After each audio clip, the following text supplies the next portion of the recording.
بسم الله الرحمن الرحيم أنا جوا هوري مدح بنان كهول قلب مقدشو waxaan fursad u helay inaan su'aal ka weydiiyo maareeyo oo kamid ah siyaasiyiinta ka soo jeeda Soomaaliland arinta la xiriirta safarka madaxweynaha ee la sheegay in dhawaan uu ku tagi doono magaalada Hargeysa ugu horreyn mudane maxaad kala socotaa ogaanta adeer anigu wax wara kama hayo safarka la leeyahay madaxweyne farmaajo ayaa ku tagaya Hargeysa kana hadli maayo laakiin waxaan jecelahay inaan talo halkan uga soo jeediyo shacabka iyo madaxda reer Soomaaliland oo runtii ah meel aan ka soo jeedo wanaagna la jecelahay waxaan kula talinayaa buuqa iska daaya oo la imaada siyaasad iyo talo aad kula jaan qaadi kartaan isbedelka siyaasadeed iyo dhaqaale iyo amni ee ka socda geeska Afrika iyo adduunka oo haddii aad ka hadhaan mar dambe meel aad kala qabsataan aydan heli doonin oo markaa mudane ma waxaad leedahay madaxweyne farmaajo soo dhaweeya oo u ogolaad inuu Hargeysa tago oo adeer maxay bay ku diididee xataa sida ay sheegaan hadday u aqoonsan yihiin dal Charla madaxweyne dal Charla Soomaaliland ha u soo dhaweeyeen sida ay u soo dhaweyn lahaayeen maanta haddii uu dhihi lahaa madaxweyne Ismaaciil Cumar Geelle waxaan imaanaya Soomaaliland ama hadduu dhihi lahaa madaxweyne Uhuru ama madaxweyne ra'iisul wasaare Abiy sidaas oo kale ha u soo dhaweeyeen haddii ay u aqoonsan yihiin waxa uu madaxweyne farmaajo maanta Soomaaliland u yahayna sidaas ay u soo dhaweeyeen ayaan kula talinayaa marka mar walba soo dhaweynto waa muhiim ugu dambeyntii mudan haddii aan ku weydiiyo su'aasheedii ah Soomaaliland 28 sano ayay gooni sutaag markaa ku jireen oo ay madax banaani raadinayeen marka maxaad isleedahay waa ay ka wada hadli karaan madaxweynaha hadduu halkaasi gaaro adeer wax kasta oo dan ay ka wada hadli karaan oo ciidaa ka badan ayay ka wada hadli karaan oo iskaga xidhan oo aan meel loo dhaafo lahayn xaqiiqiyan haddii maanta qof madaxa Hargeysa lagu soo dhaweynayo qofkii ugu munaasabsanaa ee wax iskaga xidhnaayeen wey sidaad aadba sheegtay 28 sano ayay Soomaaliland lahayd hal siyaasad oo fadhiida oo marfashyada looga taliyo ee maskaxdu aanay talinayn oo madaxdu aanay talinayn mari kasta waxaan meelaha adduunka kula kulmaa madax iyo wasiiro Soomaaliland ka socda waxay ku dhahayaan waa aragnaa waxa aan ku tashanay in waxoogaa culays ka jire shacabkaanu ka cabsanayna waxaan dhahaa shacabku soo adiga hoggaanka kuuma dhiiban soo adigu madax ma tihi ma meelay ku codeeyeen baa jira soo adiga siyaasadooda rogroggeeda iyo keenista plan A iyo B iyo C iyo dadkan future-kooda inaad u taliso soo adiga lagaama rabo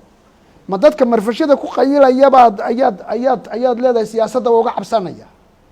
adeer hadday codeeyaan oo shacabku intuu tashado codeeyo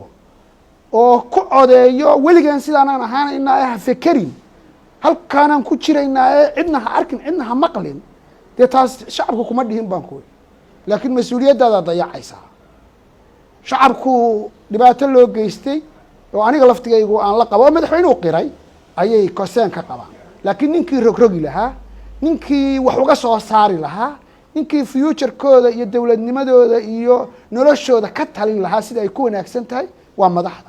madaxda Soomaaliland waxaan leeyahay waa inay mas-uuliyaddooda qaataan oo dadka Soomaaliyeed ee hadda halkan imaanaya iyagoo baabaasan oo baasaboor raadinaya oo shahaado raadinaya oo shati ganacsi raadinaya oo fiisa raadinaya xaqiiqdiyaan la dafirin waa in la hadlaa waa in open discussion la furaa runtii anigu labadii professor ee Ali Khaliif iyo Ahmed Ismaaciil Samatar waa ku taageersanaa tabliiqii siyaasadeed laakiin waa la propaganda marfashidan sheegaya propaganda madaxdiina may dhihin war xilligaynu fakari lahayn baynu joognaaye daaya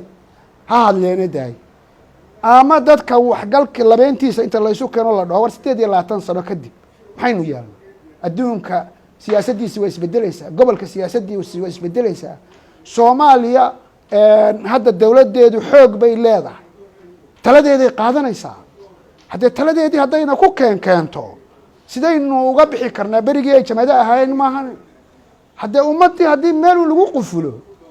oo la dhaho qufulkaasa ku jirtaane dhinacna ha fiirinina oo cidna ha la hadlin oo cidna ha maqlina dhibna ay ku jiraan ummadda waxaa ka madaxda dhibka inay ka saaraan waxay u taagan yihiin ummadda ay matelaan inay dhibka ka saaraan oo kan hadda sheegay uu ku jiro marka waxaan kula talinayaa war bal fadhiista oo qabyaaladan iyo waxan iyo ishaysigan iyo buuqan iyo madaxyo mijala-aantan iska daayo dadka waxgaradkiisa iyo hoggaankiisa madaxweyne muuse biixi ugu horeeyo ha isu yimaadeen ha yidhaahdeen sidaynu soomaaliya oo maanta taladiinni taallo ula macaamilna sidaynu dhibkii ina gaadhay iyo waxa maanta ina hor yaalla isu waafajinaa waa inay yidhaahdaan wey xataa anigu marmarka qaarkood in kastana madaxweyneha arkin marmar aan wasiirada meelaha ku arkay waxaan war haddaydaan wax kale samaynayn wasiirka somaliland wasiirka soomaaliya magacaaba isagu xamar ha yimaado ilaa adduunka dowladda waxaa loo dhisaa structure waafaqsan dhibaatooyinka ku haysta loo dhisaa marka waa inay magacaabaan wasiirka soomaaliya oo xamar imaan kara oo halkan discussion nagula geli kara oo madaxdan la kulmi kara oo dadka halkan immigrationka tuban